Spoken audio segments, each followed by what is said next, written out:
Now, page 4, fiscal insanity in Washington, D.C. There is a mad dash to spend our money. That's right, hundreds of billions of newfound tax dollars are being gobbled up by departments and agencies before the end of the fiscal year in Washington, D.C. Yes, these bureaucrats must spend this money or else.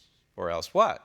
Or else our dollars are returned to the United States Treasury. Now, we wouldn't want that, right? We wouldn't want our tax dollars going back to the people or perhaps used to pay down the exploding national debt. No, these departments and agencies must spend this money because we have a use it or lose it system. And it is gross and disgusting and fiscally insane. Now, to add to the fiscal insanity, enter the 44th President of the United States. He's out there on the campaign trail attempting to rewrite Obama history. He's telling friendly crowds that he saved the U.S. economy and that he is responsible for the current economic boom. During the economic crisis, return the economy to healthy growth. Stop tape. Healthy growth, as defined by this guy, the 44th President, Barack Obama, is an average, by my calculation, and I kept score at home, an average of 1.7% GDP during his 8 years in office. Now, compare that to just the first, 18 months of the Trump presidency, where we have now in this year, this calendar year, GDP coming in at over 4%, possibly in the third quarter could be well over 4%. I predicted on this program before President Trump was even sworn in that if we get someone like a President Trump who happens to embrace the free market system, that we could easily return to 4, 5, 6, 7% GDP. And it appears as though we are well on our way, despite 8 years of Obama. Roll tape. The longest streak of job creation on record. Stop tape. Yeah.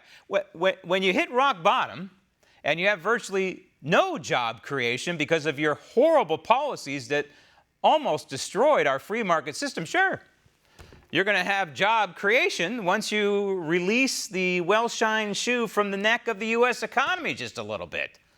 Roll tape. Which continues to today.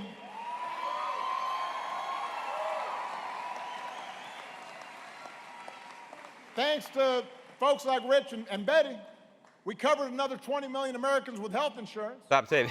It's interesting. We were told before Obamacare there were 30 million Americans without health insurance. He's saying now that 20 million Americans were covered. Then we had Bernie Sanders just the other day saying, no, we have 30 million Americans without health care coverage. Figures lie and liars figure. Roll tape. Cut our deficits by more than half. Stop tape. Partly by In 2009, 2010, 2011, you had a president, Democrat, and a Congress, Democrat, that went crazy. And it was a little bit of hangover from George W. Bush as well, that went absolutely on a spending binge and thrust us deeper into national debt. So sure, if you start lowering this deficit spending, it's going to appear as though you lowered the deficit. But what he is preying upon is the ignorance of the vast majority of Americans, certainly the vast majority of the people in his audience, that the debt rose exponentially somewhere in the neighborhood of $7, $8, $9 trillion while this guy was in office, thus sealing the fate for my daughter and my daughter's children for what eventually is going to happen in this country. At some point, somebody is going to have to pay the piper. Somebody's going to have to pay off this $22 trillion debt when it hits $30 or $40 trillion, which at this point is on a trajectory to do that. There's no one addressing this issue in Washington, D.C. No one seriously addressing it anyway. Roll tape. I'm making sure the wealthiest Americans, folks like me now, paid their fair share of taxes. Stop tape. It's so disgusting the way he talks about himself, but I'll play along. Fair share. Who defines fair share exactly?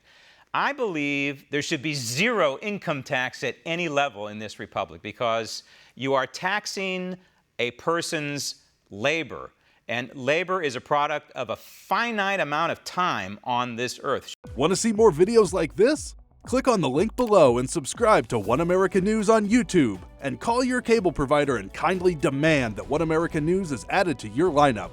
Call and subscribe today.